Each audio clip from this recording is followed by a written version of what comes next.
If you have a ceiling that you want to really dress up for cheap, then check out these.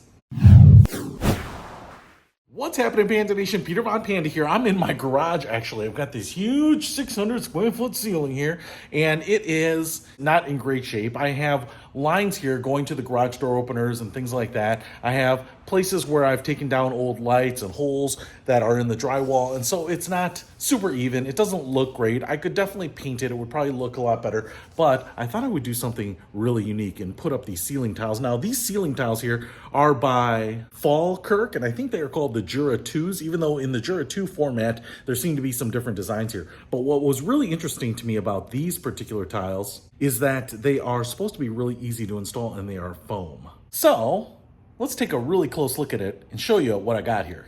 All right, so first of all, I need a lot of these tiles. I've got 2 boxes of them here, but I pulled out one because I wanted to take a close look at it. Finding out the specifics about these was not that easy. I actually wish the companies that made these would actually do a much closer look at them, but there are at least 3 different ceiling tiles that I found, and they start on the low cheap end and go to the high expensive end. And on the low cheap end, what they have are foam polystyrene. They actually look like that material that McDonald's hamburgers used to come in, that styrofoam material. And so those are really cheap. They're usually unpainted, so they're kind of white, off whitish. And if you have white walls, ivory walls, eggshell walls, you can usually just put those in your dining room and they look pretty good. You can kind of put them on the ceiling. Then a little step up from there usually is TPU, polystyrene or plastic. They are kind of like plastic plates. They have more structure. They're a little stiffer. They're usually a little shinier. You can put in and embed more colors into them. They usually either come in kind of these metallic finishes or all black, but they're not just painted that color. They actually have that color in them. Then you can go up to actually the traditional metal ceiling tiles. Those can be made out of tin and copper, all those things. They can be made out of plaster. The old world type of building has those really nice looking tiles on the ceiling, and they are either molded, woodworkings, they are metal, they are usually nailed up, those types of things. But this one is on the low end here. And the reason is, when I was looking for tiles, I wanted to really hit 4 different criteria. First of all, I wanted them to be cheap, and these are actually pretty cheap. What I want to show you here is that the panel here is actually basically 28 inches by 28 inches. So I think it's a little more than a foot. So you can see that this is actually almost 5 feet squared. So it's a little bigger. And I love the fact that this is really big because it's going to be easier to install. I'm not going to be doing 1 square foot at a time. Sometimes they come a foot by 2 feet, so in different shapes like that. But I really love that this is really big. So that was one thing that I really liked. The other thing is that I really wanted them to be inexpensive. Now this one is a foam, and what I want to show you here,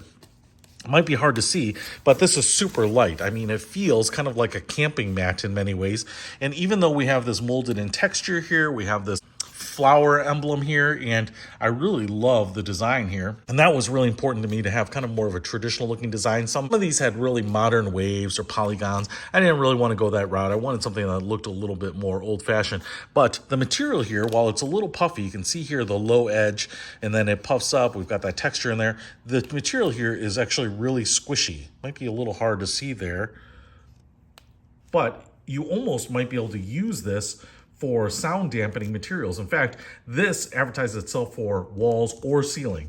And so you could really put this on the wall, and if you ran into it, you really wouldn't have to worry about getting hurt. Now, it's not super thick or anything. It's just thicker, It's got some relief to it. And up here, you can see this design here, and I really like that they kind of have these sharp edges. It actually kind of looks like molded plaster, but if I squish on it, you can see that the top here, I'm not sure if that's painted on, but it kind of feels a little bit like a thin vinyl covering, almost like a plastic grocery bag or something like that, but it seems relatively durable. Even here, you can see how it kind of squishes down. So it's going to deform maybe a little bit over time, but I really like the fact that if you aren't really scrutinizing, if you're not looking at it that closely, you can't tell. It's almost like a little foil on top, right? So that was important to me to have this design. The other thing that I really wanted was I wanted it to be colored, because I didn't want it just to be that eggshell off-white. I didn't want it to look like polystyrene up there.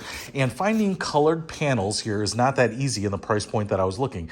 In fact, I really wanted copper, but even though the Falkirk Jura has some copper panels, they didn't really look copper. They were almost too uniform, kind of like this is very, very uniform. But The copper panels I really liked had a little bit of patina edge, kind of that fake patina on them, and they looked pretty good, or if they were really, really shiny. But the copper that I was looking at, it was kind of like a duller bronze, and so it didn't really fit with my look, I thought. But the silver would be a little bit brighter, maybe a little more traditional, and just would be a step up from the white. There's no patinaing. You could probably take a paintbrush and some eggshell paint and kind of paint these edges to make it look like there's a little bit of weathering, some cracking or something like that. I'm not going to do any aging on this artificially or otherwise, and so I'm just going to go with this. But I thought it would be bright so it wouldn't darken up the room too much, and it would look a little bit more metallic than just the white. So that was another piece. Now, the other thing that I really wanted, and I was actually pleasantly surprised to find this because I was actually going to compromise on it, is that most of these, whether they're foam or TPU or plastic,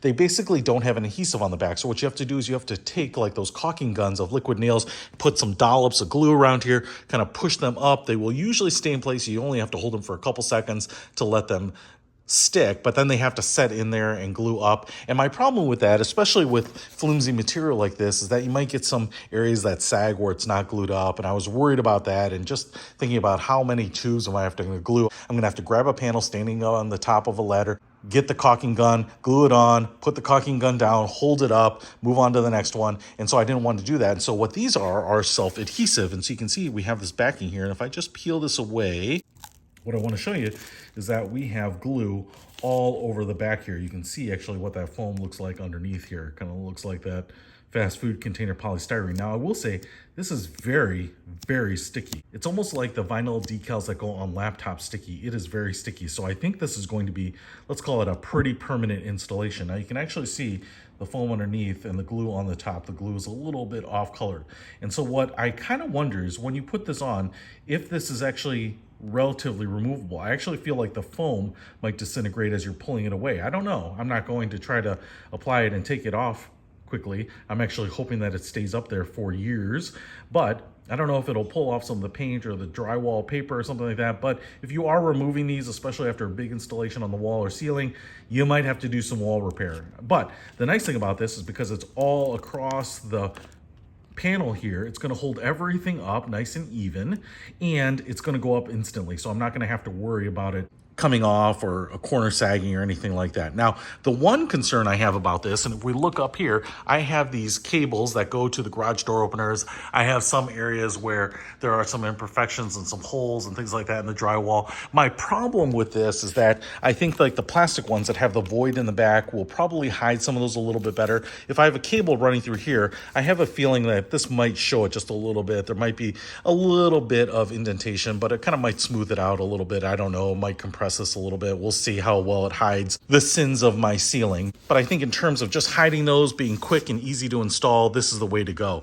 And I really do like this design. Now, the Falkirk line includes a lot of different stuff and designs. If you want to put up something for your walls, for an accent wall, for ceilings, those types of things. So you can get a lot of different types, but I'm really happy with these. Now, the other thing that was really important was to not break the bank on this. Ceiling tiles, even these kind of faux adhesive ones, are super expensive. I couldn't believe it. It's actually probably one of the most expensive pieces of doing this garage other than the cabinets. Some of these are like $12 a square foot if you really want something that looks like it's copper and has some patina and some shine to it. I mean, I couldn't believe it. Now, if you're using it as a backsplash for your kitchen, or you're just tiling 80 square feet in a small bathroom or something like that, it's probably worth it, right? But you're still going to pay like $900 for that. But at 600 square feet, all the ceiling here, right? I was not going to do that. Now, this is still kind of expensive. 600 square feet of this stuff was still about $1,100, $1,200. So you're still at about $2 a square foot. I could get under $1 a square foot, but it was going to be the polystyrene, no adhesive, and it was just going to be in the natural color, kind of eggshell ivory color. So I thought it would be worth stepping up in price to get the convenience of the self-adhesive panel and the color that I wanted. So let's go ahead and start applying this and see how easy it is. I'm actually going to start in the back because when you pull in, I want full panels in the back here so you don't see partial panels right as you're pulling in, because I actually don't mind if the partial panels are above the car. You probably won't see most of that. Now, I will say I have this little kick up here, so I'm going to have a partial panel going over the top there, and you can hide those cut edges with crown molding. Although I'm kind of doubting I will do that just because the details here aren't that important. Now, the other advantage of this panel that I was thinking about is because it's flat on the back and because it's self-adhesive, what I can do when I do those partial panels is draw a line and then cut these, I think, with regular scissors. Some of these that are very thin molded plastic sheets, I actually think cutting a straight line could be pretty hard. You might have to hold it down and cut it with an X-Acto knife or a box cutter or something like that to get a really smooth cut. But on this, I think if I draw a straight line and I cut it with scissors, it'll go all the way through the foam, and then hopefully I should get a nice, decent cut that goes up and butts up against the wall here. So we'll see if that works too, but I'm gonna go ahead and just start putting this up there and see how it goes.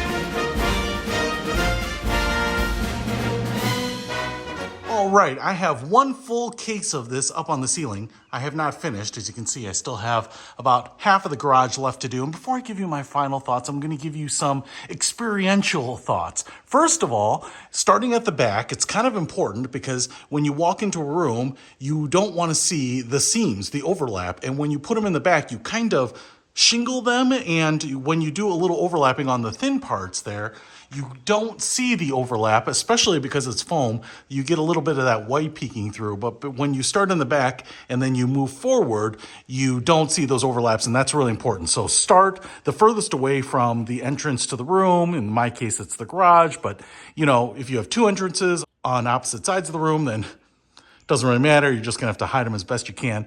But that's kind of one advantage of starting on that back wall. The other thing I've noticed here is that some of the tiles are larger or smaller than the others. Now, the one that's really obvious is the one on the edge here, and you can see it's sticking out, maybe not quite an inch, but on the other side there, it's pretty close. So one of the things that I've noticed here is that whether it's in manufacturing or the stretching of the material or environmental, I don't know, but some tend to be a little larger. That's kind of the ones you notice the most, and some tend to be a little smaller. Now I want to show you, I think overall it averages out. But when we get down here, 30 feet later, you can see what ends up happening is if you don't get one of those large ones to kind of push that extra inch out, you can actually end up a couple inches short. Now, on this far wall, farther away from everything that's going on in the garage, you know, this is over the cabinets. I'm not worried about it when I trim these. The fact that they're not aligned quite right is okay to me. But my first 4 rows there were pretty good. So what I've noticed is that my strategy when you get the large one is to just overlap it as much as you can and hide the extra in the panel. So you can see right there, that panel is a little large, but I've gone ahead and overlapped it on both sides. So you don't really see it as much, right? So when you get a large one, it's a little easier to hide. When you have a short one, you notice it's a little short, and you're hoping for a large one to kind of pick up that extra slack. So that's kind of something that you have to keep in mind, especially with the material. The other thing is some of them are a little trapezoidal, so you'd obviously expect a right angle at all 4 corners, and some of them are a little tilted. This stuff does stretch a little bit, so you can kind of manhandle it to get it straight. But you might see that even though they're lined up all the way across, you might have some peaks where it kind of pops out a little bit, a little saw-like edge to it. But overall, it starts getting hidden as you hide it. Now, what do I think overall of this? I think it looks amazing. I mean, it's shiny. You can obviously see like the grass outside that window kind of reflecting off the top. So even though up close, it just looks like a purplish silver paint to me, man, I think it looks great. And it's such a dramatic difference here. You know, if I swing over here and show you the garage, that's kind of what you would expect. And I've got all those seams and wires and spackling problems, and this just hides a multitude of those sins. And to me, when you are looking at this room or a bathroom that you're customizing or even a dining room or your office or something like that and giving it a little bit of that old world look with ceiling tiles, man, I just think that looks amazeballs. So it is pretty fetch. Hey, if you want to add these to your wall, whether it's to have an accent wall with a bunch of cool designs, or on a ceiling like this, the lightness of the tiles and the really stickiness of the glue is holding up there, no problem. I'm not seeing them droop down at all. In some cases, when I've seen that I haven't pressed up the corner, I just grab a stick and press back up and it seems to stay perfectly. I think that this works amazing, and it took me 2 hours to do this much. I know that because I popped in a classic awesome football movie called The Replacements, watched that again while I was doing it, and so I just stopped because the movie's over. Shane Falco really brought it home for the Washington Sentinels in that one. Anyway, so if you want to check out that movie, I would certainly suggest it, or if you want to enhance your living by having a beautiful tiled accent wall or ceiling, I'll put a link to these in the description below. Peter Von Panda, out! We can discover more and explore so much deeper.